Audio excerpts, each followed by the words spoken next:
கர்த்தருடைய பரிசுத்த நாமத்திற்கு மகிமை உண்டாகட்டும். இந்த மாலை வேளையில் வந்திருக்கிற கர்த்தருடைய பிள்ளைகள் யாவரையும் நான் இயேசுவின் நாமத்தினாலே நான் வாழ்த்துகிறேன். தேவனை நாம் மகிழ்ந்து களிகூர்ந்து ஆராதிக்க கர்த்தர் உதவி செய்தார். இந்த மாலை வேளையிலும் கர்த்தர் நம்மோடு கூட பேசட்டும். நம்முடைய இருதயத்தை, நம்முடைய செவிகளை அவருக்கு நேராக நாம் திருப்புவோம். வாசிக்கலாம். அப்போஸ்தலர் நடபடிகளின் புஸ்தகம் 19வது அதிகாரம் 10, 11, 12 வசனங்களை நாம் வாசிக்க கேட்கலாம். 2 வருஷ காலம் இப்படி நடந்ததினாலே ஆசியாவில் குடியிருந்த யூதரும் கிரேக்கருமாகிய எல்லாரும் கர்த்தராகிய இயேசு கிறிஸ்துவின் வசனத்தை கேட்டார்கள். பவுலின் கைகளினாலே தேவன் விசேஷித்த அற்புதங்களை செய்தருளினார்.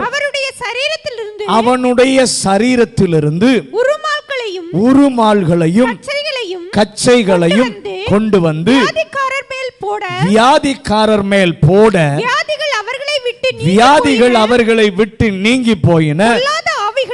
பொல்லாத ஆவிகளும் அவர்களை விட்டு புறப்பட்டன. நான் காலையில் சொன்னது போல அப்போஸ்தலனாகிய பவுலுடைய கரங்களை கொண்டு ஆண்டவர் அற்புதங்களை செய்ய உதவி செய்கிறார்.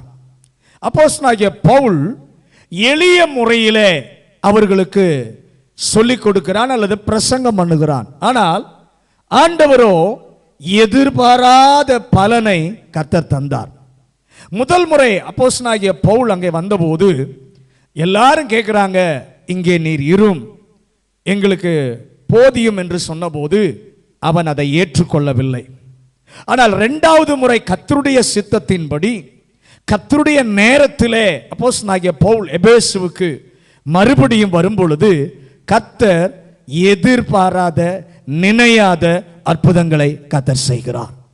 நம்முடைய வாழ்க்கையில மனிதர் விரும்பின நேரத்தில் செய்கிற காரியங்களும் உண்டு. ஆண்டவர் விரும்புகிற நேரத்தில் காரியங்களை செய்யவும் நம்மாலே முடியும். ஆனால் மனிதனுடைய விருப்பத்தின்படி செய்வதை காட்டிலும் தேவனுடைய நடத்துதலின்படி ஒன்றை நாம் அவருடைய நேரத்தில் நாம் செய்வோமானால் எதிர்பாராத அற்புதத்தை கர்த்தர் செய்வார். எத்தனை பேர் அதை விசுவாசிக்கிறீங்க? அல்லேலூயா. நான் காலையில் சொன்னது போல ஆண்டவர் அப்போஸ்தலனாகிய பவுலை 2வது முறை கொண்டு வருவதற்கு முன்பாக கர்த்தர் அங்கே இருக்கிறதான ஆக்கில்லா பிரிஸ்கில்லாலை கர்த்தர் பயன்படுத்த கர்த்தர் திட்டமிட்டிருந்தார். ஆண்டவர் அவருக்கு உண்மையுள்ளவர்களை நிச்சயமாகவே என் ஆண்டவர் கனப்படுத்துவார். அவருடைய திட்டத்தின்படி, அவருடைய நடத்துதலின்படி, அவருடைய நேரத்திலே நாம் செய்வோமானால் எதிர்பாராத நினையாத அற்புதங்களை நம்ம கைகளை கொண்டு கர்த்தர் செய்வார். ஆண்டவர் இங்கே இந்த பகுதியில் வாசித்து பார்க்கும்போது நேரம் இல்லை. நீங்க வீட்டில் போய் 11வது வசனத்திலிருந்து 19வது வசனம் வரைக்கும் வாசித்து பார்ப்போமானால் அந்த பகுதியில் ஒரு கருத்து இருக்கிறது. அந்த கருத்தை வைத்துதான் இந்த காலை வேளையில உங்களோடு கூட நான் ஆண்டவருடைய வார்த்தையை நான் பகிர்ந்து கொண்டேன். அந்த கருத்து என்னன்னா, என்ன அற்புதங்கள் அதிசயங்கள் நடந்தாலும் இடையில விலகி ஓடுகிற சில காரியங்கள் அங்கே எழுதப்பட்டிருக்கிறது. விலகி ஓடினதான 3 காரியங்கள் அங்கே இருக்கிறது. காலையில் சொன்ன முதலாவது, வியாதிகள் எல்லாம் விலகி போயின. ஒரு ஆமென் சொல்லுங்களேன்.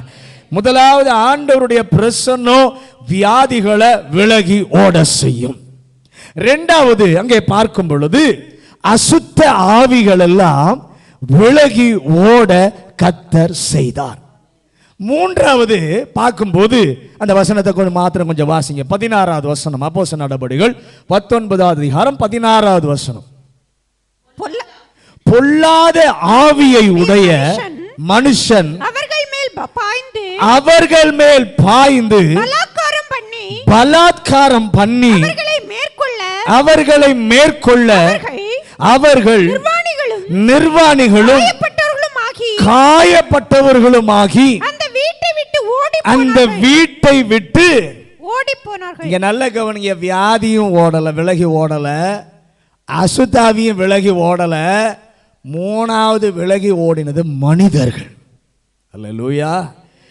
ஏன் இவர்களை விலகி ஓட வைத்தது இதுன்னா, ஆண்டவர் இவங்களை விலகி ஓட வைக்கல, பிசாசு அவர்களை விலகி என்ன பண்ணா, ஓட செஞ்சான், துரத்தினான். அப்படி சொன்னோம், நம்ம தான் சொன்னாதான் நமக்கு என்ன பண்ணும், விளங்கும். ஏன்னா ஒருவனுக்குள்ளே பிசாசு பிடிச்சிருக்கு, அந்த பிசாசை விரட்ட போறாங்க. விரட்ட போனா இவங்களை விரட்டி அடிச்சிருச்சு. அவர்களுக்குள்ள இருந்த 5 காரியம்தான் பிசாசு அவர்களை விரட்டுவதற்கு காரணமாக இருந்தது. அந்த 5 காரியம் நம்முடைய வாழ்க்கையில் இருக்குமானால் பிசாசு நம்மளை ஓட விட்டுருவான். பிசாசு நம்மளை ஓட விட்டுருவான். 2 காரியங்களை காலையில் சொன்னேன். முதலாவது, நம்முடைய வாழ்க்கையில முரண்பாடுகள் இருந்தால் அது பிசாசுக்கு நல்லா தெரியும். நான் காலையில் சொன்ன பிரதான ஆசாரியனுடைய மகன் 7 பேர், 7 ஆண் பிள்ளை, 7 பேரும் மந்திரவாதி. அப்பா யாரு? பாஸ்டர். பிள்ளை யாரு? மந்திரவாதி. இதுதான் முரண்பாடு, அங்க இருந்த முரண்பாடு. அப்பா பாஸ்டர், பிள்ளை மந்திரவாதி. பேரி யூதன், செய்கிற வேலை மந்திரவாதம். இந்த முரண்பாடு இருந்ததுனால பிசாசு அவங்கள விரட்டுறான். எப்படி தெரியுமா ஓடுறாங்க? அந்த 16 வசனத்தில் சொல்லுது, நிர்வாணிகளும் காயப்பட்டவர்களுமாகி அந்த வீட்டை விட்டு ஓடி போனார்கள். அப்ப கர்த்தருடைய வாழ்க்கையில, கர்த்தருடைய பிள்ளைகளுடைய வாழ்க்கையில ஒரு நாளும் ரெட்ட வேடம் இருக்கக்கூடாது. பக்கத்தில் பார்த்து சொல்லுங்க, கர்த்தருடைய பிள்ளைகளுடைய வாழ்க்கையில ஆலயத்துக்கு வரும்போது கர்த்தருடைய பிள்ளைகள் மாதிரியும், ஆலயத்தை விட்டு வெளியே போன உடனே உலகத்தில் இருக்கிற காரியம் எல்லாம், உலக பழக்க வழக்கம் எல்லாம் நமக்குள்ளே இருந்தா பிசாசு உங்களை விலகி ஓட பண்ணுவான். துண்டை காணும், துணியை காணும், என்ன பண்ணணும்? ஓட வேண்டிய சூழ்நிலை வந்துடும். அப்படி வந்துச்சுன்னா இந்த 7 பேருக்கு வந்த நிலைமை எவ்வளவு வெட்கக்கேடான ஒரு நிலைமை. ஒரு தேவனுடைய பிள்ளைகளுடைய பிள்ளை, பிரதான ஆசாரியனுடைய பிள்ளை, 7 ஆண் பிள்ளை. நான் காலையில் சொன்னேன், இன்னொருத்தருக்கு பெண் பிள்ளைகள் எல்லாம் தீர்க்கதரிசிகளாக இருந்தாங்க. அப்படி சொன்னால் நமக்கு சந்தோஷமாக பெருமையாக இருக்கும். ஆனால் பெற்ற 7 ஆண் பிள்ளை, 7 மந்திரவாதி. இப்படி யாராவது தேவ பிள்ளையை பார்த்து, ஊழியக்கார பாஸ்டருடைய பிள்ளையை பார்த்து 7 பேரும் மந்திரவாதியாக இருக்கான்னு சொன்னால் அவருக்கு எவ்வளோ வேதனையாக இருந்திருக்கும். அல்லேலூயா. நம்முடைய வாழ்க்கையில் ரெட்ட வேடம் இருக்கக்கூடாது. நிறைய பேருக்கு நிஜ வாழ்க்கை ஒன்று இருக்குது, நிழல் வாழ்க்கை ஒன்று இருக்குது. அது இருந்துச்சுன்னா பிசாசு உங்களை ஓட வச்சிருவான். முதல் காரியம், தேவ பிள்ளைகளிடத்தில் முரண்பாடு என்ன பண்ணக்கூடாது? இருக்கக்கூடாது. 2வது, ஆண்டவருடைய நாமத்தை மந்திர சொல்லாக பயன்படுத்தக்கூடாது. இவங்க சொல்றாங்க, பவுல் பிரசங்கிக்கிற இயேசுவின் பேரிலே கட்டளையிடுகிறோம். எப்படி இருக்கு பாருங்க, மந்திரவாதி தான். ஆனா இயேசுவின் நாமத்தை அவன் மந்திர சொல்லா யூஸ் பண்றான். அல்லேலூயா. 1000 மந்திர காரியங்களை இதுவரைக்கும் அசுத்தாவிகளை பேரெல்லாம் சொல்லி அந்த நாமத்தினால இதுன்னு சொன்னனுக்கு இயேசுவின் நாமத்தை சொல்றது பெரிதாவே தெரியல. 1000தோட 1001 இயேசுவின் நாமத்தை என்ன பண்றான்? சொல்லுகிறான். பிசாசு பார்த்தான், உன்னையும் தெரியும், எல்லாரும் எனக்கு தெரியும்னு ஓட விட்டுருவான். அல்லேலூயா. அப்ப 2வது நம்மிடத்துல இருக்க வேண்டிய காரியம், நம்ம சில நேரத்தில் இயேசுவின் ரத்தம் ஜெயம் சொல்லுவோம். காலையில் சொல்லுவேன், நான் காலையில் சொன்னேன், இயேசுவின் ரத்தத்தில் நிச்சயமாக ஜெயம் உண்டு. ஆனால் அந்த வார்த்தையினுடைய அர்த்தம் தெரியாமல் வெறும் மந்திர சொல்ல போல நிறைய பேர்ட்ட நாமளும் சொல்லியிருப்போம், இயேசுவின் ரத்தம் ஜெயம்னு சொல்லுங்க. அதை மந்திர சொல்ல பயன்படுத்தக்கூடாது. ஒரு அர்த்தத்தோடு இயேசுவின் நாமத்தை ரத்தத்தை சொன்னால் நிச்சயமாக விடுதலை உண்டு. ஆனால் மந்திர சொல்லாக வழக்கமாக எதுவுமே ஆண்டவரோடு கூட எதுவுமே உறவு இல்லாமல் ஜோம் பண்ணாமல் எல்லாத்துக்கும் இயேசுவின் நாமம் மற்றவங்கள போல் எல்லா காரியத்தையும் செஞ்சுட்டு நாமளும் மந்திர சொல்லாக சொன்னால் சத்துரு பாப்பா, நானே ஒரு நடிகன், எனக்கே நீ நடிக்கிறியான்னு உன்னை என்ன பண்ணிடுவான்? விலகி ஓட செய்து விடுவான். மூன்றாவது காரியத்தை பார்ப்போம். ஏன் அவர்கள் விலகி ஓடினதற்கு காரணம் என்ன? 19-13 வாசிங்க. அப்பொழுது தேசாந்திரிகளாய் திரிகிற மந்திரவாதிகளாகிய யூதரில் சிலர் பொல்லாத ஆவிகள் பிடித்திருந்தவர்கள் மேல் கர்த்தராகிய இயேசுவின் நாமத்தை சொல்ல துணிந்து பவுல் பிரசங்கிக்கிற இயேசுவின் பேரில் ஆணையிட்டு உங்களுக்கு கட்டளை. மூணாவது காரியம் என்ன தெரியுமா? உரிமையே இல்லாம பயன்படுத்துறாங்க. உரிமையே இல்லாம. நல்ல கவனிக்க சொல்றாங்க, பவுல் பிரசங்கிக்கிற இயேசுவின் நாமத்திலே ஆணையிடுகிறோம் என்று சொல்லி உங்களுக்கு கட்டளை இடுகிறோம் என்று கட்டளை போட்டா அது ஒன்றும் அசையலை. ஏன் தெரியுமா? சீசர்களுக்கு சொன்னார், என் நாமத்தினாலே துரத்துவீர்கள். ஆனால் அவர்களுக்கு இந்த அதிகாரம் இல்லை. இந்த 7 பேருக்கு இந்த அதிகாரம், சீசர்களுக்கு அதிகாரம் கொடுத்தார், என் நாமத்தினாலே பிசாசுகளை துரத்துவீர்கள். ஆனால் இவர்களுக்கு இந்த அதிகாரம் இல்லை. ஆனால் என்ன செய்யறாங்கன்னா, அதிகாரம் இருப்பதை போல நடிக்கிறார்கள். இன்னைக்கு நம்முடைய வாழ்க்கையிலும் இயேசு கூட இருக்கிறது போல, இயேசுவினுடைய எல்லா காரியம் நமக்குள்ள இருக்கிறது போல எந்த உறவும் இல்லாமல் நடிக்கிறவங்களா இருந்தா சத்துரு நம்மை விலகி ஓட செய்து விடுவான். அல்லேலூயா. பிசாசு நினைச்சிருப்பான், நானே ஒரு பெரிய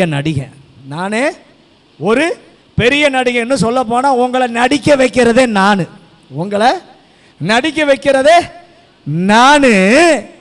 எங்கிட்டயே வந்து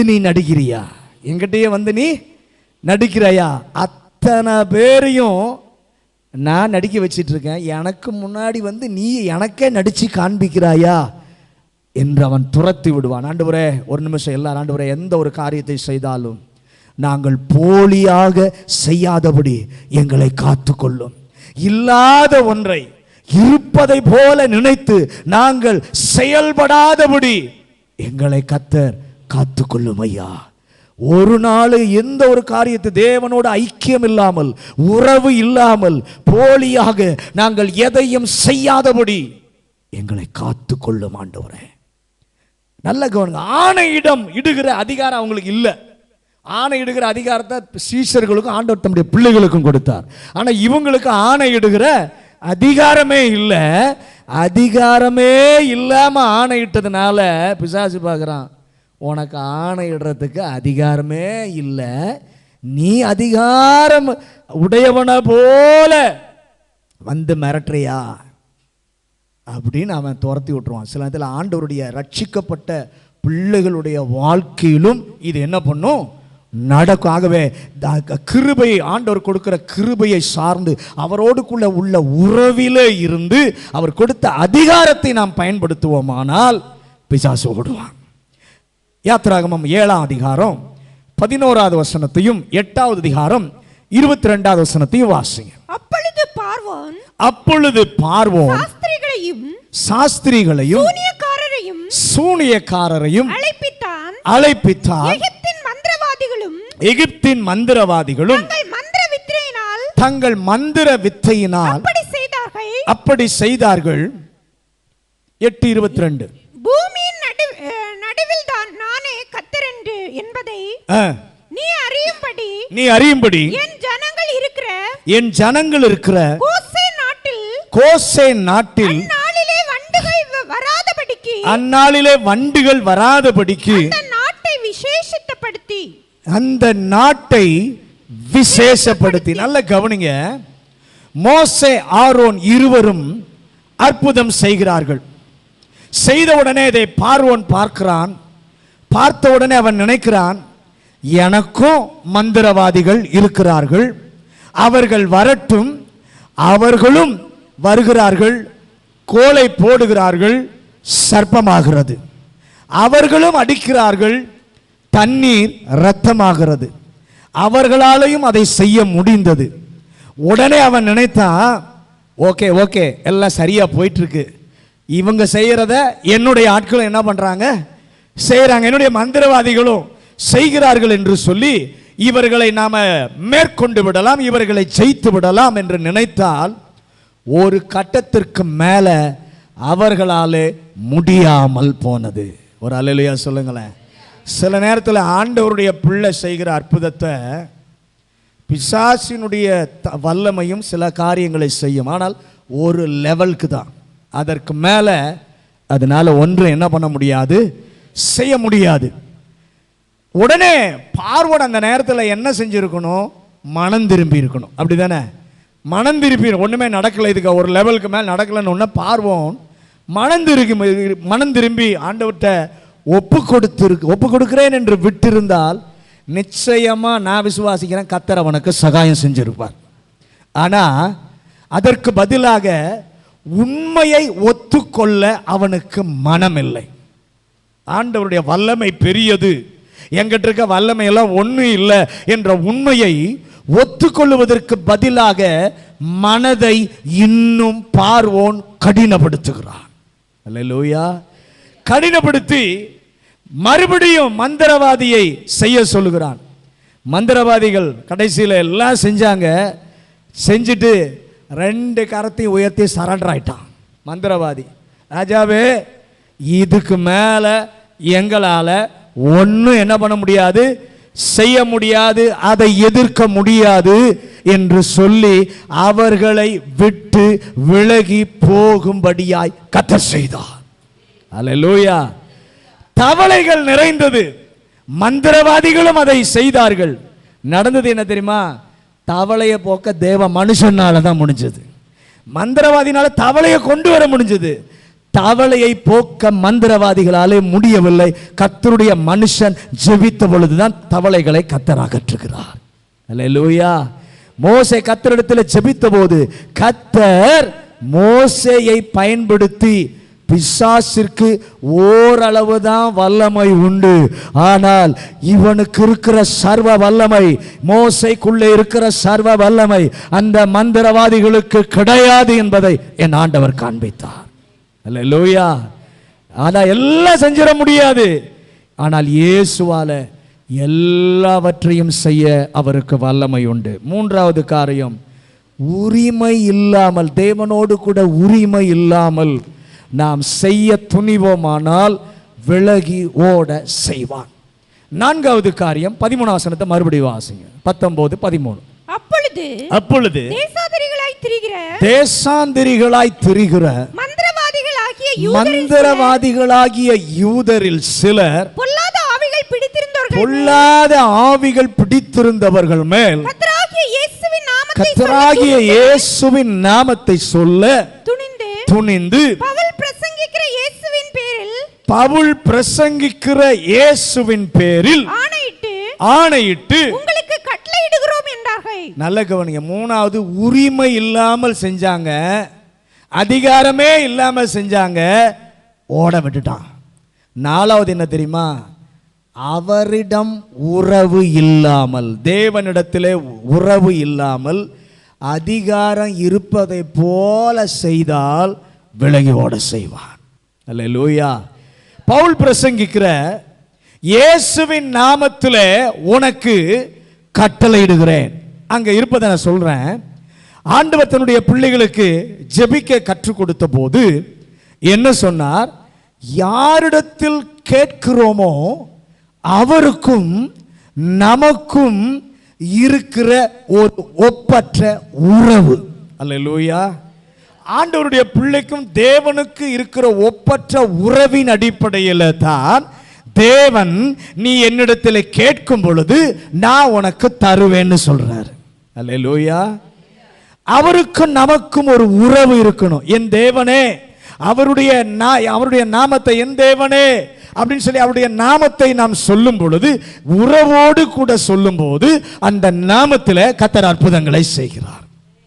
ஆனால் இவர்களாலே அதை சொல்ல முடியல. ஏன்னா இவங்க சொல்றாங்க, நேரடியா இவர்களால இயேசுவின் நாமத்தினாலே என்று சொல்லி சொல்ல முடியல. இவங்க எப்படின்னா சொல்றாங்க, பவுல் பிரசங்கிக்கிற இயேசுவின் நாமத்தினாலே. நேரடியா உரிமையா இவர்களால சொல்ல முடியல. ஏன் தெரியுமா? ஆண்டவரோடு கூட உறவு இல்லை. ஆண்டவரோடு கூட, இப்ப நமக்கு ஆண்டவரோடு கூட உறவு இல்லைன்னா தைரியமா இயேசுவின் நாமத்தை சொல்ல நமக்கே தயக்கம் வரும். ஏன்னா ஆண்டவரோடு கூட நமக்கு என்ன இல்லை? உறவு இல்லை. அதே போலதான் இவங்க செய்யறாங்க. உறவு இல்லாதது பண்ணாலே பவுல் பிரசங்கிக்கிற இயேசுவின் நாமத்தினாலே கட்டளையிடுகிறோம். அப்ப தேவனோடு உள்ள உறவு என்பது ரொம்ப முக்கியம். அல்லேலூயா. இயேசுவின் நாமத்தில் அப்படின்னு சொல்லாம கேர் ஆஃப் அப்படின்னு போடுறாங்க. கேர் ஆஃப் பவுல் பிரசங்கிக்கிற இயேசுவின் நாமத்தில். ஏன்னா தைரியமா இவங்களால சொல்ல முடியல. நேரடியாக போகிறவர்களுக்கு ஆண்டவர் உரிமையை தருகிறார். ஒரு ஆமென் சொல்லுங்களேன். அவரோடு கூட உறவு இருந்து நேரடியாக போய் இயேசுவின் நாமத்தில் என்று சொல்லும்போது உரிமையை, அத்தாரிட்டியை கர்த்தருடைய பிள்ளைகளுக்கு என்ன பண்ணுகிறார்? தருகிறார். ஹல்லேலூயா, ஹல்லேலூயா. ஈசாக்கு, இஸ்மவேல் ஒரு பிள்ளை. ஈசாக்குக்கு சரி, ஆபிரகாமுக்கு இஸ்மவேலும் ஒரு பிள்ளை. ஆபிரகாமை உன்னிமித்தம் நான் அவனை ஆசீர்வதிப்பேன் சொல்றார். இஸ்மவேலையும் உன்னிமித்தம் நான் என்ன பண்ணுவேன்? அவனையும் நான் என்ன பண்ணுவேன்? ஆசீர்வதிப்பேன். அவர்கள் வளர்ந்து வந்தபோது ஈசாக்கு அப்பாவுடைய கேர் ஆஃப்ல இல்ல, அப்பா என்ற உரிமை ஈசாக்குக்கு இருந்துச்சு. ஆனா இஸ்மவேலுக்கு அப்படிப்பட்ட உரிமை இல்லை. அல்லேலூயா. ஒரு ஆமென் சொல்லுங்களேன். ஹல்லேலூயா. அவனை பார்த்தே சொல்லுகிறார், கர்த்தர் அவனோடு இருந்து அவனுக்கு ஆசீர்வாதம் கொடுத்தார். அல்லேலூயா. இன்று வரைக்கும் இஸ்மவேலை கர்த்தர் ஆசீர்வதித்திருக்கிறார். காரணம் என்ன தெரியுமா? ஆபிரகாமின் நிமித்தம். ஆபிரகாமின் நிமித்தம். ஏன்னா இஸ்மவேலுக்கு ஆண்டவரோடு கூட உறவு இல்லை. ஆண்டவருக்கு உறவு இல்லை. எங்கள் வாழ்க்கையில ஒரு காரியத்தில் நாங்கள் தெளிவாக இருக்க இந்த மாலை வேளையிலே எங்களுக்கு உதவி செய்யும். யாரோ ஜெபித்து யாரோ கேட்டு வருவதில்லப்பா, நான் ஜெபிக்கணும். தேவனோடு உள்ள உறவின் அடிப்படையில் நான் ஜெபிக்கணும். ஏன் ஜெபத்தை கேட்டு கர்த்தர் எனக்கு பதில் தரணும். எத்தனை பேர் ஆமென் சொல்றீங்க?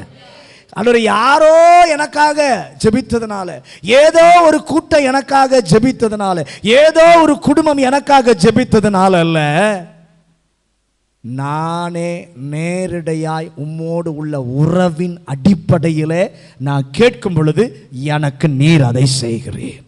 ஆமென். உறவின் அடிப்படையிலே பெற்றுக்கொள்ள எனக்கு உதவி செய்யும். மத்தேயு 15 அதிகாரம் 22வது வசனம். மத்தேயு 15 அதிகாரம் 22வது வசனம்.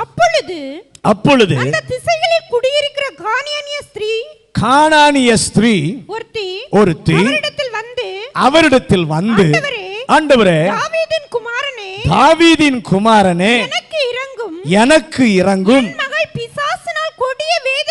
என் மகள் பிசாசினால் கொடிய வேதனை படுகிறாள் என்று சொல்லி கூப்பிட்டாள். நல்ல கவனம். அவரிடத்துல ஒரு அம்மா வராங்க. பிசாசினால் வாதிக்கப்படுகிறவள் வந்து, தன்னுடைய மகள் பிசாசினாலே வாதிக்கப்படுகிற அந்த தாய் வந்து, தாவீதின் குமாரனே எனக்கு இரங்கும் என்று கேட்கிறாள். அவள் யூத பெண்மணி அல்ல. அவரை மேசியா என்று சொல்லி அழைக்கிறாள். ஆனால் உரிமையே இல்லாத பேரை அழைத்த போது இயேசு ஒரு வார்த்தையும் சொல்லவில்லை. நல்ல கவனிங்க. ஆண்டவரே, உம்மோடு கூட தனிப்பட்ட உறவின் அடிப்படையிலே நான் கேட்க கிருபை செய்யும். அல்லேலூயா. சுற்றி வளைத்து நாங்கள் வராதபடி நேரடியாக உம்மிடத்தில் வர எனக்கு உதவி செய்யும்னு கேளுங்க. அல்லேலூயா. நாலாவது காரியம், ஆண்டவரோடு கூட உறவு இல்லாமல் அதிகாரம் இருப்பதை போல கட்டளையிட்டா பிசாசு துரத்திடுவான். ஆனால் ஆண்டவரோடு கூட உள்ள உறவு நமக்கு இருக்குமானால் அவர் தம்முடைய அதிகாரத்தை, அத்தாரிட்டியை தருகிறார். அந்த அத்தாரிட்டியின் பேரில் சத்துரு நாம் சொல்ல அவன் விலகி ஓடுவான். ஐந்தாவது காரியம் அவருடைய வாழ்க்கையில் இருந்த அவர்கள் பிசாசு அவர்களை துரத்த ஐந்தாவது காரியம் 13 வசனத்தை மறுபடியும் வாசிங்க. 19-13 அப்போஸ்தலர் நடபடிகள். அப்பொழுது தேசாந்தரிகளாய் திரிகிற மந்திரவாதிகளாகிய யூதரில் சிலர் பொல்லாத ஆவிகள் பிடித்திருந்தவர்கள் மேல் கர்த்தராகிய இயேசுவின் நாமத்தை சொல்ல துணிந்து பவுல் பிரசங்கிக்கிற இயேசுவின் பேரில் ஆணையிட்டு உங்களுக்கு கட்டளை இடுகிறோம். ஐந்தாவது காரியம் ஏன் தெரியுமா பிசாசு அவங்கள ஓட விட்டான்? துணிவு துணிகரம். துணிவு துணிகரம். அவர்கள் இயேசுவின் நாமத்தை சொல்ல துணிந்தார்கள். விரட்ட வேண்டியவர்கள் விரட்டப்பட காரணம் இங்கே ஒரு காரியம் சொல்லப்பட்டிருக்கிறது. அவர்கள் கர்த்தராகிய இயேசுவின் நாமத்தை சொல்ல துணிந்தார்கள். இன்னும் ரட்சிக்கப்படவே இல்லை, அதற்குள் பாஸ்டர் ஆயிரணும்னு நினைச்சாங்க. என்ன துணிவு அவங்களுக்குள்ள? இன்னும் ரட்சிக்கப்படல, மந்திரவாதியாக தான் இருக்கான். ஆனால் அவனுக்குள்ள இருக்கிற என் துணிவு என்ன? பாஸ்டர் ஆயிரணும், பாஸ்டர் ஆயிடணும், வல்லமை உள்ளவனை போல என்ன பண்ணணும்? காண்பிக்கணும், மேலான ஸ்தானத்தில் என்ன பண்ணணும்? நிற்கணும். இன்னும் ரட்சிக்கப்பட்ட அனுபவம் இல்லை, ஆரம்ப அனுபவமே இல்லை. ஆனால் எங்கே நிற்கணும்? மேலே நிற்கணும். துணிவு. நல்ல கவனிங்க, இயேசு நல்லவர் என்று சொல்லி யார் வேணாலும் சொல்லலாம். இயேசு நல்லவர்னு சொல்லி யார் வேண்டாலும் என்ன பண்ணலாம்? சொல்லலாம். ஆனால் ஆண்டவர் இங்கே காண்பிக்கிறார், அவர்கள் விரட்டப்பட காரணம் அவர்களுக்குள்ளே இருந்த துணிச்சல். அவர்களுக்குள்ளே இருந்த துணிச்சல். அப்போ நல்லா கவனிக்கணும், இதை செய்ய வேறு யாரும் பொறுப்பல்ல, நாங்கள் தான் பொறுப்பு. துணிந்து, அந்த வார்த்தை ரொம்ப முக்கியம், துணிந்து. அப்ப நல்ல கவனிங்க, ரட்சிக்கப்படாத ஆளுக்கு மட்டுமல்ல, ரட்சிக்கப்பட்ட கர்த்தருடைய பிள்ளைகளுக்குள்ளும் அபிஷேகம் பெற்ற ஆளுக்குள்ளும் சில நேரத்தில் துணிவு வந்துடும். அபிஷேகம் பெற்ற ஆளுக்குள்ளும் சில நேரத்தில் துணிவு வந்துடும். இந்த துணிவு மட்டும் எங்களுக்குள்ளே ஒரு நாளும் வராதிருக்க எங்களை காத்துக்கொள்ள ஒரு கிருபையை கர்த்தர் தருவாராக. துணிவு என்றால் என்ன? வாசிங்க 1 சாமுவேல் 13 அதிகாரம் 12வது வசனம். 1 சாமுவேல் 13 அதிகாரம் 12வது வசனம். கில்காலில் பெலிஸ்தர் எனக்கு விரோதமாய் வந்து விடுவார்கள் என்றும், பெலிஸ்தர்கள் எனக்கு விரோதமாய் வந்து விடுவார்கள் என்றும், நான் இன்னும் கர்த்தருடைய சமூகத்தை நோக்கி விண்ணப்பம் பண்ணவில்லை என்றும் எண்ணி துணிந்து சர்வாங்க தகன பலியை செலுத்தினேன் என்றார். சர்வாங்க தகன பலியை செலுத்தினேன். நல்ல கவனிங்க, தீர்க்கதரிசியானவர் சொல்லிட்டு போயிருக்காரு, நான் வருகிற வரைக்கும் காத்துரு. நான் வருகிற வரைக்கும். துணிச்சல்னா என்ன, துணிவுனா என்ன? இப்போ அதுக்கு தான் நான் பேசிட்டு இருக்கேன். அவர் சொல்லிட்டு போயிருக்காரு, 7 நாள் காத்துரு, நான் வருவேன். 7 நாள் ஆயிடுச்சு, வரல. இவன் பக்கத்தில் இருந்தவர்கள் எல்லாம் இவனை விட்டு விலகி போகிறார்கள். தான் தோற்கடிக்கப்பட்டு விடுவேனோ என்று சொல்லி அவனுக்கு ஒரு கணக்கு தெரிந்தது. ஏன்னா விலகி போறாங்க, நான் தோற்று போய் விடுவேன் என்று சொல்லி ஒரு கணக்கு அவனுக்குள்ளே. உடனே அவன் என்ன செய்கிறான்? பலிபீடத்தை கட்டி பலியை செலுத்தி பலி முடிவதற்குள்ளே வந்துட்டார். சொன்னவர் என்ன பண்ணிட்டாரு? பலி செலுத்தி முடிவதற்குள்ளே வந்து விட்டார். பல நேரத்தில் நம்முடைய வாழ்க்கையில் யோசித்து பாருங்க, அற்புதம் நடக்கிற அந்த விளிம்பில் இருக்கும்போது அற்புதத்தை நீங்களும் நானும் இழந்து விடுகிறோம். விளிம்பு தான். காத்திரு 7 நாள்னு சொன்னாரு. 7 நாள் இன்னும் முடியல. முடிவதற்குள்ளே இவனுக்குள்ள துணி வந்துருச்சு. ஏன்னா கூட இருக்கவங்க எல்லாம் விலகி போறாங்க. விலகி போறதை பார்த்த உடனே நான் தோற்று விடுவேனோ என்று அவனுக்குள்ளே ஒரு தப்பு கணக்கு வந்துருச்சு. வந்த உடனே துணிந்து செய்யக்கூடாத ஒன்றை அவன் செய்கிறான். பலிபீடத்தை கட்டி பலி செலுத்தி முடிவதற்குள் சொன்னவர் வந்து விட்டார். நம்முடைய வாழ்க்கையிலும் அற்புதத்தினுடைய விளிம்பு வரைக்கும் நாம் வந்துடுறோம், ஆனால் அற்புதத்தை நாம் இழந்து விடுகிறோம். தேவனுடைய அதை போலவே நம்முடைய வாழ்க்கையிலும் தேவனுடைய குறுக்கீடு வருவதற்கு சற்று முன்பாக அவரை விட்டு நாம விலகி போக முடியும். அல்லேலூயா. நம்முடைய வாழ்க்கையில் அதே நேரத்தில் அந்த தவறை நாம் செய்கிறோம். தேவனுடைய குறுக்கீடு வருகிற கொஞ்ச நேரத்துக்கு முன்னாடி அவரை விட்டு நாம் என்ன பண்ணிடுறோம், விலகி போகி விடுகிறோம். இந்த பகுதியில் பார்க்கும்போது சாமுவேல் கேட்கிறார், ஏன்பா நீ இதை செய்தாய் என்று சொல்லி கேட்ட பொழுது அவன் லாஜிக்கா பேசுறான். அப்ப கூட தப்ப என்ன பண்ணல, ஒத்துக்கொள்ளல, லாஜிக்கா பேசுறான்.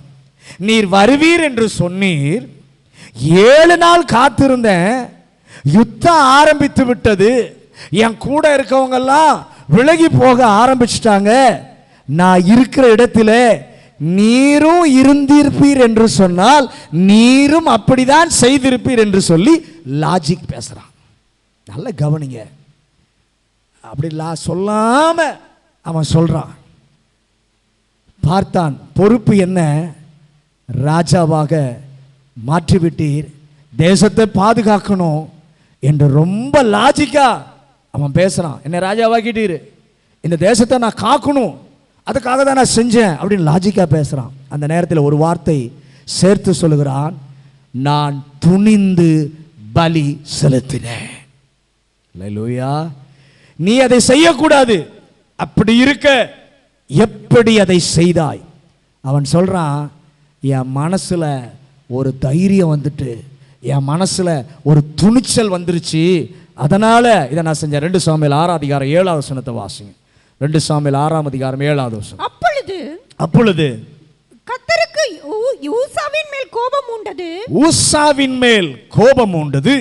அவனுடைய துணிவின் நிமித்தம் தேவன் அங்கே அவனை அடித்தார். அவன் அங்கே தேவனுடைய பெட்டி அண்டையில் செத்தான்.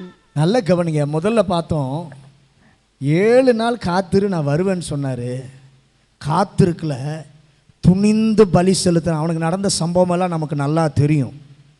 இங்கே 2வது, எருதுகள் பூட்டப்பட்ட வண்டியில உடன்படிக்கை பெட்டியை கொண்டு வருகிறார்கள். கரடு முரடான இடத்திலே வரும்போது மாடுகள் கொஞ்சம் மிரளுகிறது. உடன்படிக்கை பெட்டி கீழே சரிவதை போல தெரிந்தது. ஊசா உடன்படிக்கை பெட்டியை பாதுகாக்க வேண்டும் என்ற நல்ல எண்ணத்தில் கையை நீட்டி பெட்டியை தொடுகிறான். நல்ல கவனிங்க, நல்ல எண்ணத்தில் தான் செஞ்சான்.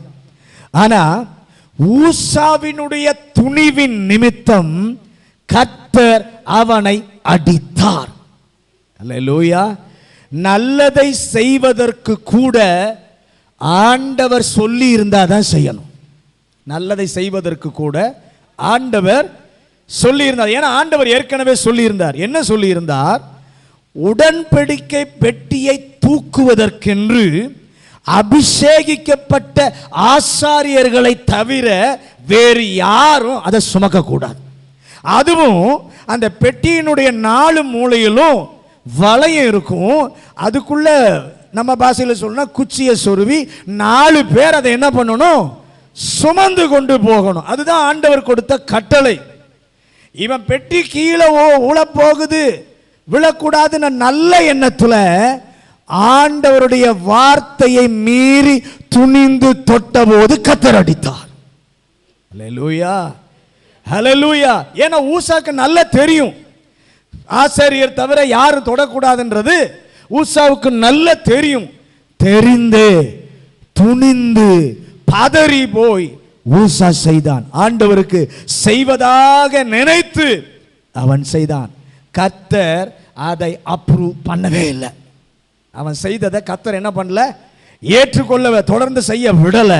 கர்த்தருடைய பிள்ளைகளாயிருந்தாலும் துணிவை தேவன் போட்ட கோட்டை கர்த்தருடைய பிள்ளை மீறக்கூடாது.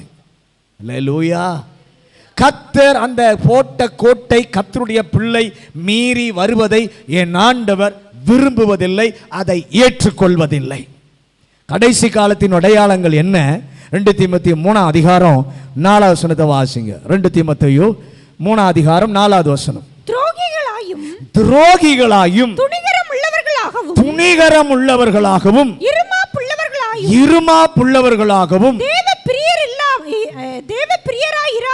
தேவ பிரியராயிராமல் சுகபோக பிரியராயும் தேவ பக்தியின் வேஷத்தை தரித்து அதன் பலனை மறுதலிக்கிறவர்களாயும் இருப்பார்கள். போதும். அடையாளங்களை ஒன்று சொல்றாரு. கடைசி காலத்துல மனுஷன் எப்படி இருப்பான்னா, துரோகியா இருப்பான், துணிகரம் உள்ளவனா இருப்பான். கடைசி காலத்துல ஜனங்கள் துணிச்சலாக இருப்பார்கள், மிகவும் துணிவு உள்ளவர்களாக இருப்பார்கள்ன்றத ஏற்கனவே ஆண்டவர் எழுதி வச்சிட்டார். இப்ப 1 கொரிந்தியர் 8 அதிகாரம் 10 வசனத்தை வாசிங்க. 1 கொரிந்தியர் 8 அதிகாரம் 10 வசனம். இதை குறித்து என் யோசனையை உங்களுக்கு அறிவிக்கிறேன். இதை செய்கிறதற்கு மாத்திரமல்ல, செய்ய வேண்டும் என்ற உற்சாகப்படுத்துவதற்கும் ஒரு வருடமாய் ஆரம்பம் பண்ணின உங்களுக்கு இது தகுதியா இருக்கும். நல்ல கவனிங்க. இப்ப துணிவு எங்க வந்திருக்குன்னா, அவங்க கொடுத்தாங்க, நாங்க சாப்பிட்டு விட்டோம். துணிவு எங்க வந்துருச்சு? அவங்க கொடுத்தாங்க, நாங்க சாப்பிட்டோம். இல்லை, அந்த துணிவு நமக்கு வரக்கூடாது. வேதம் தெளிவாய் சொல்கிறது, விக்கிரகங்களுக்கு படைக்கப்பட்டதை புசிக்க துணிவு கொள்வது எப்படி? கர்த்தர் தெளிவா சொல்லிட்டார், துணிவு வேண்டாம். ஏன் துணிவு? ஆண்டவரை அறியாத ஒரு ஆள் நீ செய்வதை பார்த்தால் அவன் சொல்லுவான், நாம 2 பேரும் ஒண்ணுதான் என்று நினைத்து விடுவான். ஆண்டவர் சொல்றார், உன் கடவுளுக்கும் எங்க கடவுளுக்கும் வித்தியாசம் ஒண்ணு இல்லை, எல்லாம் ஒண்ணுதான் அப்படின்னு நினைச்சிருவான். அதற்கு இந்த செயல் இடமாக அமைந்து விடக் கூடாது. வசனத்தில் அவருடைய சொன்ன அவருடைய அனந்த ஞானம். கொலோசையர் 2 அதிகாரம் 19 வசனத்தை வாசிங்க. கொலோசையர் 2 அதிகாரம் 19 வசனம்.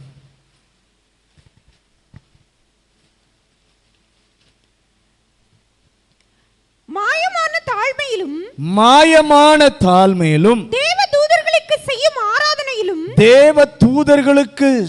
செய்த ஆராதனையிலும் விருப்பமுற்று காணாதவைகளினாலே துணிவாய் நுழைந்து தன் மாம்ச சிந்தையினாலே வீணாய் இருமாப்பாய் கொண்டிருக்கிற எவனும் உங்கள் பந்தய பொருளை நீங்கள் இழந்து போகும்படி உங்களை வஞ்சியாதிருக்க பாருங்க. வசனம் சொல்லுது, காணாதவைகளிலே துணிவாய் நுழைந்து உங்களை வஞ்சியாதபடி பாருங்கள். காணாதவைகளிலே நுழைவதற்கு சிலருக்கு துணிவு. அப்படின்னா என்ன? கர்த்தருடைய வசனத்தை குறித்த போதனை, இந்த போதனையில ஒரு ஏரியா இருக்கு. அந்த ஏரியா நமக்கும் தெரியாது, எவருக்கும் தெரியாது. அப்படிப்பட்ட ஒரு ஏரியா இருக்கு. அந்த ஏரியாவில் ஒருவர் திடீரென்று சொல்லி வருகிறார். வந்துட்டு அவர் சொல்லுவாரு, கர்த்தர் சொன்னார், கர்த்தர் என்னிடம் சொன்னார். ஒருவர் அப்படின்னு சொல்லிட்டு ஒருத்தர் வந்தாங்கன்னா கவனமா இருக்கணும். அல்லேலூயா. அந்த ஏரியா என்ன நமக்கும் தெரியாது, யாருக்கும் தெரியாது. ஆனா அவர் வந்து சொல்லுவாரு, கர்த்தர் எனக்கு சொன்னார், கர்த்தர் என்னோடு கூட பேசினார்னு சொல்லி ஒருவர் வந்தா கவனமா இருக்கணும். அதைத்தான் அப்போஸ்தலனாகிய பவுல் சொல்லுகிறார், காணாதவைகளிலே துணிவா. ஏனென்றால் இயேசு என்று சொன்னால் அப்பிலே இல்லை. இயேசுன்னு சொன்னா எல்லாருமே நம்பிடுவோம். ஒருத்தர் இயேசுன்னு வந்து சொன்னா எல்லாருமே நம்ம என்ன பண்ணிடுவோம்? நம்பிடுவோம். நம்ம போய் கேட்க முடியுமா? கர்த்தர் எனக்கு காண்பித்தார், கர்த்தர் என்னோடு கூட பேசினார் என்று சொல்வது யாராலையும் அப்பீல் பண்ண முடியாத ஒன்று. கர்த்தருடைய வார்த்தை சொல்லுகிறது, அந்த துணிச்சலை நாமும் செய்யக்கூடாது. அந்த துணிச்சலை நாமும் செய்யக்கூடாது. செய்கிறவர்களோடு நமக்கு தொடர்பும் இருக்கக்கூடாது. அல்லேலூயா. கர்த்தருடைய வசனத்தினுடைய மெய் போதனையை அது கரைபடுத்தி விடும். நீதிமொழிகள் 14 அதிகாரம் 16 வசனம். நீதிமொழிகள் 14:16. ஞானமுள்ள ஞானமுள்ளவன் பயந்து தீமைக்கு விலகுகிறான். புத்தியினனோ மூர்க்கம் கொண்டு துணிகரமா. சாலமோன் ஞானியை இந்த துணிவை குறித்து பகுப்பாய்வு செய்ய கர்த்தர் கொடுத்தார். பகுப்பாய்வு செய்து சாலமோன் ஞானி சொல்லுகிறான், எப்படி இந்த துணிவு வருகிறது தெரியுமா? மதியினன் மூர்க்கம் செய்தால் என்ன, செய்தாதா என்ன என்று சொல்லி கேட்டு கேட்டு தேவ ஞானத்தோடு மனித ஞானத்தை ஒப்பிட்டு மூர்க்கம் கொண்டு துணிகரம் செய்கிறான். ஆண்டவரே, துணிந்து செய்யாதபடி இருப்பதற்கு எங்களுக்கு கிருபை தாரும். தாழ்மையோடு இருக்க, பணிவோடு இருக்க, கிறிஸ்துவின் பண்புகளோடு இருக்க எங்களுக்கு கர்த்தர் உதவி செய்வாராக. இந்த 5 காரியங்களால் அவர்கள் செயல்பட்ட போது விளைவு என்ன? பொல்லாத ஆவி அவர்களை நோக்கி சொல்லுகிறான். 19-15 இப்ப வாசிங்க. அப்போஸ்தலர் நடபடிகள் 19 அதிகாரம் 15வது வசனம். பொல்லாத ஆவி அவர்களை நோக்கி இயேசுவை அறிவேன், பவுலையும் அறிவேன், நீங்கள் யார்? அப்ப சொல்லிட்டான். இந்த 5 காரியத்தோடு இவங்க விரட்ட வந்த போது இவங்களை விரட்டி அடிச்சுட்டு சொல்றான், அப்பா உன்னையும் தெரியும், இயேசுவையும் தெரியும், பவுலையும் எனக்கு என்ன பண்ணும் தெரியும் என்று சொல்லி வார்த்தையினாலே அவங்கள விரட்டி அடிக்கிறான். அல்லேலூயா. வார்த்தையினாலே மேற்கொண்டது. அவர்களுக்கு பதில் சொல்ல வார்த்தையே இல்லை. அது மட்டுமல்ல, அவர்களை காயம் உண்டாக்கிற்று. 19-16 வாசிங்க. பொல்லாத ஆவியை உடைய மனுஷன் அவர்கள் மேல் பாய்ந்து பலாத்காரம் பண்ணி அவர்களை மேற்கொள்ள அவர்கள் நிர்வாணிகளும் காயப்பட்டவர்களும் ஆகி, அல்லேலூயா, சரீர பிரகாரமாக அவர்களை மேற்கொண்டது ஆவிக்குரிய நிலைமையிலும் செயல்பட விடாமல் ஓடி போக செய்தது. அல்லேலூயா. ஆண்டவரே, இந்த 5 குறிப்புகள் ஆண்டவர் நாமத்தை மந்திரத்தை போல பயன்படுத்துவது, ஆண்டவரோடு கூட நேரடி உரிமை இல்லாமல், அதிகாரம் இல்லாமல், அதிகாரம் இருப்பதை போல் நடிப்பது, துணிவு உள்ளவர்களாய் இருப்பதின் நிமித்தம் பிசாசு அவர்களை மேற்கொள்ளுகிறான். ஆனால் அதே சூழ்நிலையில் ஆண்டவர் செய்ததை நான் சொல்லுகிறேன். தேவன் ஒரு அற்புதத்தை செய்தார். அந்த அற்புதம் என்ன? தேவன் தமக்கும் பிசாசுக்கும் உள்ள வித்தியாசத்தை இந்த உலகம் பார்க்க கர்த்தர் உதவி செய்தார். இயேசுவுடைய பிள்ளைகளை ஒரு நாளும் கர்த்தர் வெட்கப்படுத்த மாட்டார். ஒரு ஆமென் சொல்லுங்களேன். பக்கத்தில் கை கொடுத்த அவருடைய பிள்ளைகளை ஆண்டவர் ஒரு நாளும் வெட்கப்படுத்த மாட்டார். ஆனால் இங்கே பிசாசு அவனுடைய ஆட்களையே அது அவமானப்படுத்துகிறது. ஒரு ஆமென் சொல்லுங்களேன். அல்லேலூயா. இயேசு அவருடைய பிள்ளைகளை ஒரு நாள் வெட்கப்படுத்த மாட்டார். ஆனா பிசாசு அவனுடைய ஆட்களையே பிசாசு வெட்கப்படுத்துகிறது, அவமானப்படுத்துகிறது. அவரை நோக்கி பார்த்தவர்கள் பிரகாசம் அடைந்தார்கள். அவர்கள் முகங்கள் வெட்கப்படவில்லை. ஒரு நாளும் அவர் பிள்ளைகளை விட்டு விடாத ஒரு தேவன் நம்மோடு கூட இருக்கிறார். ஆனா பிசாசு அப்படி இல்லை. திடீர்னு கை விட்டுட்டு ஓடிடுவான். திடீர்னு அவங்க ஆட்களையே தான், வேற யாரும் இல்லை, அவங்கள ஆட்களையே திடீர்னு கை விட்டுட்டு அவன் என்ன பண்ணிடுவான்? ஓடி விடுவான். நம்மையும் ஓட வைத்து விடுவான். ஆகவே எச்சரிப்பாய் இருக்க கர்த்தர் கிருபை தருவாராக. அவர் பிள்ளையை ஒரு நாளும் விட்டு விடாத கர்த்தர் இன்னொன்றை கர்த்தர் காண்பித்தார். இந்த சூழ்நிலையில பவுலுக்கும் மந்திரவாதிகளாய் இருந்த யூதருக்கும் ஒரு வித்தியாசத்தை ஆண்டவர் காண்பித்தார். பவுலுடைய கைகளினாலே அநேக அற்புதங்களை கர்த்தர் செய்தார். அப்போஸ்தலர் 19 அதிகாரத்தில் இந்த அற்புதங்களை ஏன் கர்த்தர் செய்தார்னா, ஒரு காலத்தில் பின்பு பவுல் சொல்லுவார். 2 கொரிந்தியர் 12 அதிகாரம் 12வது வசனம். 2 கொரிந்தியர் 12:12. அப்போஸ்தலனுக்குரிய அடையாளங்கள் அடையாளங்கள், அப்போஸ்தலனுக்குரிய அடையாளங்கள் எல்லா விதமான பொறுமையோடும், அதிசயங்களோடும் அற்புதங்களோடும் வல்லமையோடும்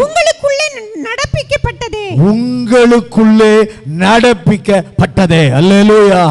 ரோமர் 15 அதிகாரம் 19வது வசனம். ரோமர் 15:19.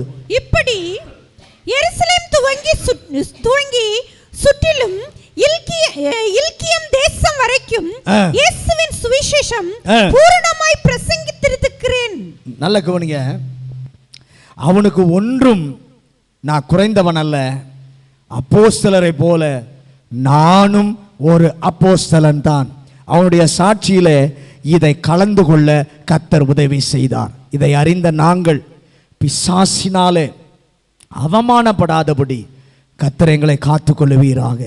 சத்துரு எங்களை வெட்கப்படுத்தி விடாதபடி நாங்கள் இந்த 5 ஏரியாக்களிலும் கவனமாயிருக்க எங்களுக்கு கர்த்தர் உதவி செய்வாராக.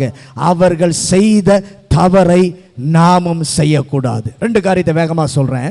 யாத்திராகமம் 7 அதிகாரம் 20வது வசனம். யாத்திராகமம் 7 அதிகாரம் 20வது வசனம். கர்த்தர் கட்டளையிட்டபடி மோசேயும் ஆரோனும் செய்தார்கள். பார்வோனுடைய கண்களுக்கு முன்பாகவும் அவர் ஊழியக்காரரின் கண்களுக்கு முன்பாகவும் கோலை ஓங்கி நதியில் உள்ள தண்ணீரை அடிக்க நதியில் உள்ள தண்ணீர் எல்லாம் இரத்தமாய் மாறி போயிற்று. நல்ல கவனிங்க. ஒருபோதும் அவருடைய நாமத்தை விளையாட்டிற்காக வீணாக பயன்படுத்தாதிருக்க கர்த்தர் நமக்கு உதவி செய்வாராக. தேவனுடைய நாமத்தோடு ஒரு நாளும் கர்த்தருடைய பிள்ளை விளையாடக்கூடாது. ஆனால் ஆண்டவரே, உங்க நாமத்தை நாங்கள் வீணிலே வழங்காதபடி உண்மையில் இயேசுவினுடைய நாமத்தை நாங்கள் பற்றி கொள்ளணும், அவரை உயர்த்தணும். உள்ளார்ந்த உண்மையான பிடிப்பிலே நாங்கள் செய்ய எங்களுக்கு கிருபை தாரும். 2வது அப்போஸ்தலர் நடபடிகள் 19:11. பவுலின் கைகளினாலே தேவன் விசேஷித்த அற்புதங்களை ஆண்டவர் இங்கே நமக்கு சொல்வது என்ன? உங்களை கர்த்தர் பயன்படுத்த இடம் கொடுங்கள். பக்கத்தில் கை கொடு சொல்லுங்க. உங்களை கர்த்தர் பயன்படுத்துவதற்கு இடம் கொடுங்கள். தேவனை நீங்க பயன்படுத்த நினைக்காதீங்க. அவங்க நினைச்சது என்ன தெரியுமா? கர்த்தர் பயன்படுத்த இடம் கொடுக்கல, அவங்க தேவனை பயன்படுத்த நினைச்சாங்க. நம்முடைய வாழ்க்கையில் ஆண்டவர் நம்மை பயன்படுத்த நாம் இடம் கொடுக்கணுமே ஒழிய ஆண்டவரை நம்முடைய விருப்பத்திற்கு பயன்படுத்த நாம் நினைக்கக்கூடாது. அந்த 7 பேரும் அப்படிதான் நினைச்சாங்க. அந்த 7 பிள்ளைகளும் 7 மந்திரவாதிகளும் ஆண்டவர் இவர்களை பயன்படுத்த நினைக்கல, ஆண்டவரை இவர்கள் பயன்படுத்த நினைத்தார்கள். ஆண்டவரே, கை உயர்த்தி நீர் எங்களை பயன்படுத்துவதற்கு நாங்கள் அடிபணிந்திருப்போம். எங்கள் ஆசைக்கு ஒரு நாளும் உங்களை பயன்படுத்தாதிருக்க எங்களுக்கு ஞானத்தை கிருபையை கர்த்தர் தருவீராக. முழங்காற்படிடுவோம். முழங்காற்படிட்டு இந்த மாலை வேளையிலே ஆண்டவர் நம்மை நேசித்தபடினாலே பிசாசுக்கு முன்பாக மற்ற மனிதர்கள் முன்பாக நாம் வெட்கப்பட்டு அவமானப்படுத்தப்படக்கூடாது என்பதற்காக இந்த மாலை வேளையில் அந்த 7 பேரை நமக்கு முன்பாக முன்னிறுத்தி அவர்கள் பிரதான ஆசாரியனுடைய பிள்ளைகள், யூதன், வேதம் கிடைக்க பெற்ற ஆள் எல்லாம் இருந்தாலும் 7 பிள்ளைகளும் அவமானப்படுத்தப்பட்டார்கள். மேன்மைக்குரியவர்களாக இருக்க வேண்டியவர்கள் மேன்மையை இழந்து போனார்கள். காரணம் 5 காரணம் அவருடைய வாழ்க்கையில் இருந்துச்சு. அது இருந்ததுனால தான் பிசாசு. ஆனால் முதல்ல 2 காரியம் ஓடிச்சு. வியாதி ஓடிச்சு, அசுத்தாவி ஓடிச்சு. ஆனால் 3வது இவங்களே ஓட வேண்டிய ஒரு நிலைமை. ஏன் தெரியுமா? அவங்க வாழ்க்கையில் முரண்பாடு. ஒரு நாள் நம்முடைய வாழ்க்கையில் முரண்பாடு இருக்கக்கூடாது. 2வது பிசாசு அவர்களை ஓட விட்டதற்கு காரணம் இயேசுவின் நாமத்தை மந்திர சொல்லாக பயன்படுத்தினார்கள். மூன்றாவது, அவர்கள் ஓட்டப்பட காரணம் உரிமை இல்லாமல், தேவனிடத்திலே உரிமை இல்லாமல் அவர்கள் செய்தபடியினாலே பிசாசு அவர்களை ஓட விட்டான். நாலாவது, அவரிடத்திலே உறவு இல்லாமல் அதிகாரம் அவர்களுக்கு இருப்பதை போல நினைத்து செய்தபடியினாலே பிசாசினாலே விரட்டப்பட்டார்கள். ஐந்தாவது, அவர்களுக்குள்ளே இருந்த துணிவு, துணிகரம், இந்த 5 காரியங்களினாலே பிசாசு அவர்களை விலகி ஓட பண்ணினான். தேவனுடைய பிள்ளைகளாக இருக்கிற நம்முடைய வாழ்க்கையில் இந்த 5 காரியம் வந்துருச்சுன்னா நமக்கு வெட்கம் வந்துடும், அவமானம் வந்துடும். அதனால தான் கர்த்தர் நம்ம இன்றைக்கு எச்சரிப்பதற்கு இந்த வார்த்தையை நமக்கு கொடுத்திருக்கிறார். எல்லாரும் கையை உயர்த்தி, ஆண்டவரே, இந்த 5 காரியம் என் வாழ்க்கையில வராம இருக்க எனக்கு உதவி செய். ஒரு நாள் உம்முடைய நாமத்தை நான் வீணிலே வழங்காமல் இருக்க எனக்கு உதவி செய்யும். உண்மையா இயேசுவின் நாமத்தை நான் பற்றி கொள்ள உதவி செய்யும். ஆண்டவரே, உம்முடைய நாமத்தை உயர்த்த உள்ளார்ந்த ஒரு உண்மையான பிடிப்பிலே செய்ய கிருபை தாரும் ஆண்டவரே. அப்பா, என்னை பயன்படுத்த, நீர் என்னை பயன்படுத்த நாங்கள் எங்களை உமக்கு விட்டு கொடுக்கணும். எங்க ஆசைக்கு, எங்க விருப்பத்துக்கு உம்மை நாங்கள் பயன்படுத்த நினையாதிருக்க கிருபை தாரும். உங்களுக்கு முழுவதும் நாங்கள் அடிபணிந்திருக்க கிருபை தாரும் ஆண்டவரே. பரலோக பிதாவே,